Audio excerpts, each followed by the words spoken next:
Let me ask you something uncomfortable. When was the last time you really struggled to think through a problem without opening an app, not checking Google, not asking ChatGPT, not watching a YouTube explanation at 1.5 times speed, just thinking? If that question made you feel slightly exposed, don't worry. That reaction is exactly the point of this video, because your brain is already adapting to AI. And no, this isn't science fiction. It's neuroscience. It's psychology, and it's happening faster than you think. Here's an awkward truth about the human brain. It hates effort. Your brain's main job isn't intelligence, it's efficiency. If there's a shortcut that saves energy, your brain will take it every single time. That's why we use calculators. We rely on GPS. We skim instead of read. And now we outsource thinking to AI. This isn't about discipline. It's just how the brain works. Your brain evolved to survive lions, not deadlines. So when AI shows up and says, "Hey, I can think for you," your brain doesn't argue. It says, "Perfect. Finally, sit down." Psychologists have a name for this. It's called cognitive offloading. It means using external tools to reduce mental effort. Examples: writing things down instead of remembering, using GPS instead of navigating, saving phone numbers instead of memorizing them. Now add AI to that list. But here's the twist. AI doesn't just store information, it processes it. That's new. When you ask AI to summarize, explain, decide, generate ideas, you're not just offloading memory, you're offloading thinking itself, and your brain is taking notes. Your brain is plastic, which is science speak for use it or lose it. Neural pathways strengthen when you use them. They weaken when you don't.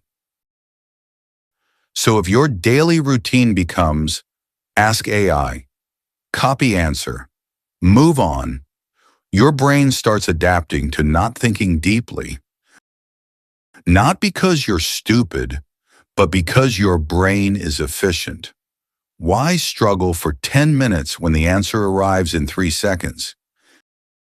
The danger isn't AI being wrong. The danger is you stopping early, stopping curiosity early, stopping confusion early, stopping the mental workout that builds understanding. Thinking is a muscle. AI is a very comfortable couch. Let's talk about attention. AI gives instant clarity, and clarity feels good. Your brain releases dopamine, the same chemical involved in gambling, listening to your favorite music, playing with a pet, eating delicious food. Basically, anything that creates feelings of satisfaction and pleasure.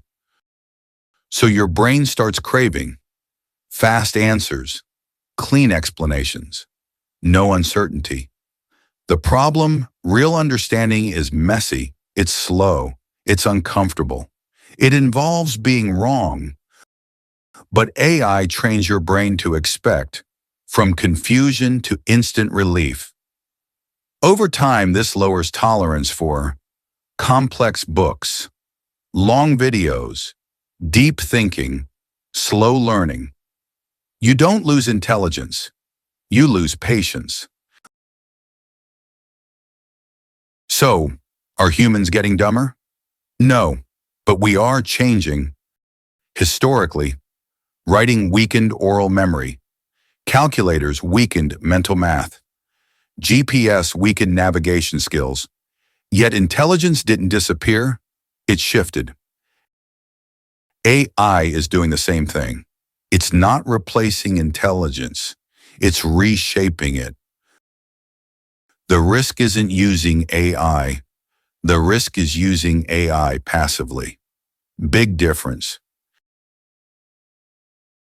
Here's the healthy way to use AI. Don't ask, give me the answer. Ask, explain why this works. Don't copy and paste. Rewrite in your own words. Don't skip confusion. Sit with it for a minute. Think of AI as a gym spotter nahan a wheelchair. Let it assist, not replace. Your brain still needs resistance to stay strong. AI isn't stealing your intelligence, but it is negotiating with it. Every time you choose speed over understanding, your brain adapts. Every time you stay curious a little longer, your brain adapts too. The future won't belong to people who avoid AI. It'll belong to people who know when not to use it. And that choice is still yours. If you found this eye-opening, subscribe to M37 Studios. Thank you for watching.